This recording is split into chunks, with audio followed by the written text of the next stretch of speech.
So now putting the values of my real and imaginary part in my these formulas will make my these two terms like this. Now because I have to derive for my first derivation, that is of my MR. So what was the value of MR? If we just revise it, it is the maximum value here. So that means what I have to do is, it is the maximum value of the magnitude plot. So that means we have to first find out your derivation of your this thing. So that means d by du of your x. Now this will, because I have taken the normalized frequency here, so here it will be my xu, d by du of my xu.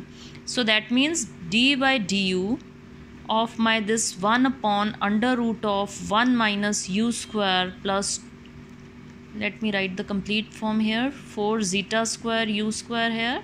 So equating my this whole thing equal to 0 is going to provide me the value of my UR, at which my this value corresponds to the MR. So then we are again, like we did in time domain, we are going to put this value here and we are going to get the value of our MR. So let's derive it.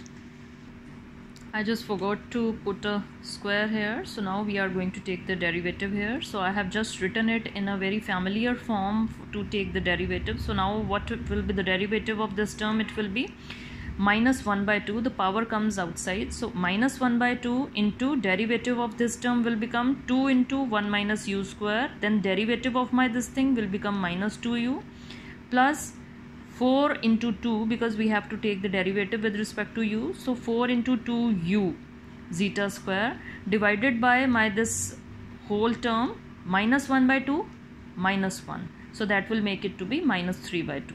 So I have done it here. So my this thing becomes this. So now I have just kept the denominator as such. I am not solving it. I am only solving the numerator part, because this thing whole is going to become equal to 0 and we don't require the denominator anymore then. So after multiplying here we get this thing, and our this minus will go inside and it will become my such type of equation. Now I am going to equate my this whole thing equals to 0. My this 2 will remain here, my 2 will be here, right? So now after putting my this thing equal to 0, my this normalized frequency will be the resonant frequency, resonant normalized frequency. So I have just put the value here in this equation and I have equated it to 0. Taking 4 UR common from whole of this will make it to be this one. 4 UR will be out. So here this UR will not be there. Here it will be 2, and here this whole will be gone and UR square will be left. So now we have got two values of UR. Either UR equals to 0, that makes no sense, we don't require it, or my this equation is going to generate to me another value of UR. So this equation gives me UR equals to under root of 1 minus 2 zeta square. Now just check out here that we took normalized frequency as u equals to omega upon omega n. So the resonant normalized frequency will be, this omega will be resonant frequency, omega r upon omega n. So the value of my this omega r will be equal to, I am going to put ur as omega r upon omega n, that is going to give me the value of my omega r as omega n under root of 1 minus 2 zeta square. So this is my very first value of the time domain specification omega r. So mark it as equation number 1, and we require it for your values for your numericals. And if you are going to correlate it with TP, omega r also requires the two values of omega n and zeta, and your peak time that was corresponding to MP also required two values. One was that was equal to your TP equals to pi upon omega n under root of 1 minus zeta square. So the same thing, omega n under root of 1 minus zeta square was there, so omega n and zeta also was required. So here also omega n and zeta are also required, but here the value is omega n under root of 1 minus 2 zeta square. Why I am again and again referring to the time domain specification? Because this is the correlation between the two. If we are going to find out, we know all the time domain specification, we can easily calculate the frequency domain specification. And if we know about the frequency domain specification like omega r, m r, we can very easily calculate the time domain specification. And this is the correlation between the two, frequency domain and time domain. So further we are going to see that when we are going to calculate MR, we are going to correlate it with our MP. So now in the magnitude equation, I have just put the value as mr because we have put the value of ur here. So what was the value of ur coming out to be? It was 1 minus under root of 1 minus 2 zeta square. I've put this value here. So because here ur square is there, so it will be 1 minus 2 zeta square. This under root will be cancelled with your this square. So I have put the value here. So this 1 and 1 will cancel out because this square is outside the brackets. So here it will be your simply 1 minus 2 zeta square because this under root will get cancelled with the square of your this thing. So this makes it to be this. I have just multiplied your this 4 zeta square inside the bracket. So this give me my this value. So simplifying your this zeta 4 values, 4 zeta 4 minus 8 zeta 4 will give me minus 4 zeta 4. Taking 4 zeta square out from your this thing will give me my this value. So now you can see that the under root of 4 is 2 and the under root of zeta square will be zeta. So 2 zeta will go out and here we will be left with my this equation. So this is the value of my mr and mark it as your second equation. And if you are going to correlate it with your MP, you are going to find out the value was e raised to power of minus pi zeta under root of 1 minus zeta square. Just check here, you require only the value of zeta to calculate your MP. In the same way, you only require the value of zeta to calculate the value of your MR, right? So now we come on to the corresponding phase of your this MR. So corresponding phase with respect to your MR will be when you are going to put the value of UR here in your angle equation. So putting the value of UR as under root of 1 minus 2 zeta square here. Firstly, I have replaced U with UR and then I have replaced this value with your under root of 1 minus 2 zeta square. So after putting here, this 1 cancels out and I am left with this thing. So now my this 2 and 2 will cancel out, zeta and this zeta will cancel out. Right? So now this is going to give me my this value, that is my minus tan inverse of under root of 1 minus 2 zeta square upon zeta. So this is my third equation. You can just mark it as your third equation for your phase. So now we know that we have to calculate the next value of bandwidth or your omega c, because your this bandwidth is equal to the value of your omega c here.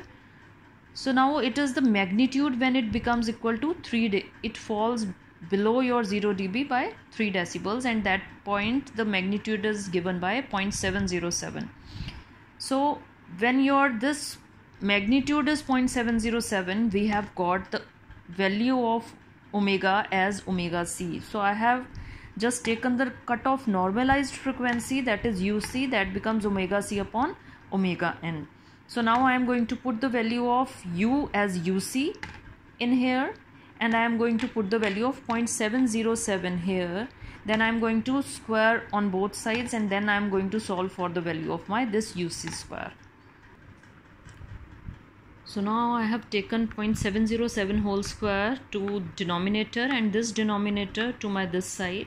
So I have got this value. When you are going to square it and divide inverse it, take inverse of 0.707 square, you are going to get the value as 2. So now because this equation is going to come in my fourth power of UC, so what I have done is I have taken UC square as x. So now I have taken 1 minus, because UC square is x, so this is 1 minus x the whole square plus 4 zeta square, this is x. So I have written here x and equals to 2. Now I will be bringing my 2 towards this side after solving this square. So this is going to give me my this value in x. So we know that how to calculate the roots of my this equation, that is the very familiar one, that is minus b plus minus under root of b square minus 4ac upon 2c. So I have just put the value of minus b because this is also minus, so this minus and minus will become plus here outside. So this 2 minus 4 zeta square here, so this is the value of b, plus minus under root of this whole b square minus 4, a is also 1 and c is also 1, so this is my 4 and my this divided by 2.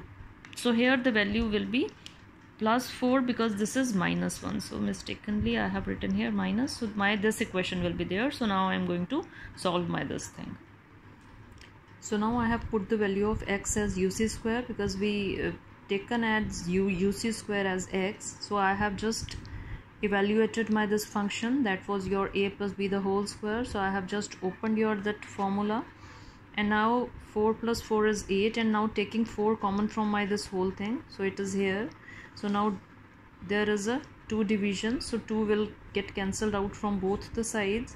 So my this uc square becomes equal to 1 minus 2 zeta square plus minus under root of your 4 zeta 4 minus 4 zeta square plus 2. So my uc will be equal to what? So uc will be equal to under root of my whole this thing, that means 1 minus 2 zeta square plus minus under root again of 4 zeta 4 minus 4 zeta square plus 2. And now your uc was equal to what? It was equal to omega c upon omega n. Now what we want to calculate is your omega c, that is the bandwidth. So your this omega c will be equal to omega n under root of your 1 minus 2 zeta square plus minus under root of 4 zeta 4 minus 4 zeta square plus 2. Now take it as your next formula, because this is also going to be used in your numericals, and your this normalized frequency will also be used there, normalized bandwidth. This is called as your normalized bandwidth. It is used when your omega n value is not given, so you go for your normalized bandwidth. Otherwise, if it is given, you always go for your this bandwidth, simple bandwidth. So this is your formula. So now we come on to your numerical for your frequency domain analysis. You are given with the forward path transfer function of a unity feedback control system as 100 upon s into s plus 6.54. You have to find the value of mr, omega r and bandwidth. So again you only need to learn the formulas here. So Cs upon Rs, we know that for the closed loop you have to go for your the same formula. Yes, it is the same as the time domain analysis, because the very first thing that we need to calculate is your zeta and omega n. So you have got your this characteristic equation, and now you are going to compare it with your standard one. So from there you know that your omega n square is equals to 100, or the value of your omega n will be your 10. So similarly your 2 zeta omega n will be 6.54. So that means the value of zeta will be 6.54 divided by 20. So calculating this value. So now after dividing we get the value as 0.327. So now I have put the first formula of my MR as 1 upon 2 zeta under root of 1 minus zeta square. So here I am going to put the value of my zeta that I have just calculated, and that is 1 minus 0.327 the whole square. So now I am going to solve it and get the value of my MR. So now calculating my this, solving my this thing, I get MR as 1.618. So now I have put the formula for omega r, that is omega n under root of 1 minus 2 zeta square. So I have put the values of omega n as 10 and zeta as 0.327. So now calculating my all this thing, it gives me 8.8713. So I have taken 8.87 radians per second. So the last step that I am going to find out is my bandwidth formula. So now the formula for our bandwidth is omega n under root of 1 minus 2 zeta square plus again a second under root 4 zeta 4 minus 4 zeta square plus 2. So I have put the values of my omega n as well as zeta here. So now I am first going to calculate my this thing, and then I am going to take my next square root and then multiply whole things with 10. So now I have first calculated my this thing. This gives me this value, gives me this thing. This value on solving gives me 0.427. 2 I have written as such. So adding this and this will become 2.0457 minus 0.427 will give me it will give me some other value, and then taking the under root of it will give me 1.27. So I have solved my these two values also. That gives me this thing. Subtracting this gives me 0.787. Adding it with 1.27 gives me this value. Taking the under root and then multiplying with 10, I get my 14.34 as the answer for my bandwidth. So this is the value of my bandwidth. So now we come on to another good numerical. You are given with a second order general unity feedback system transfer function as this one, and you are given with the condition only, single condition, that if MP is not to exceed 30% find the value of MR and let's say your bandwidth. So what you have to do is you have to put the value of MP of time domain analysis equals to 0.3, that is 30%, 0.3. So natural log on both sides will give you this thing. Natural log of 0.3 is minus 1.2. So I have cancelled out the negative sign and taken this pi towards this denominator, dividing it, then squaring on both sides give me the value, this one. So now solving my this thing and taking the zeta square terms to one side will give me this value, and calculating the value of zeta square will give me 0.126, whose under root will give me the value of zeta as 0.355. So this is the value coming out, and I know that for my MR I only require the value of zeta. So let's put the value of MR, formula of MR, and put the value of zeta there. So now I have put the value of MR, I have taken the formula of MR, that is 1 upon 2 zeta under root of 1 minus zeta square, and put the value of my zeta here. So solving my these things, I have got my MR as 1.5. So now I am going to find the value of my bandwidth. So let's write the formula. So now I have written the formula of my bandwidth, that is also equal to my cutoff frequency omega c as omega n under root of 1 minus 2 zeta square plus under root of 4 zeta 4 minus 4 zeta square plus 2. Now you all know that we are not given with the value of omega n because we were only given the value of MP, and MP only gives us the value of our zeta. So as we don't have the value of omega n, so wherever you are not given with the value of omega n, you have to go for the normalized bandwidth. That is, you have to take omega c upon omega n, take it to this side and then calculate your only this value. You don't require your this thing. So I am just taking it out here, and now I am going to write here my normalized bandwidth here. So I am going to calculate my this value by putting the value of zeta here, right? So that is coming out to be my 1.41 radians per second. So the main thing is that we have to proceed in the same way as we do for your time domain analysis, and then we have to find the value of your frequency domain analysis specification. So this is the correlation between the two, is that if you know the value of zeta and omega n, you require only these two values to be known, then you can get the value of your MP, TP, TR, TS, MR, omega R, omega C, and your phi also. So we can calculate all these values by only knowing the two parameters, and they are zeta and omega n, because all these things are dependent only on these things. And so you can also correlate your TP with your omega R because they both depend upon omega n and zeta. Similarly, MR and MP depend only on the value of your zeta.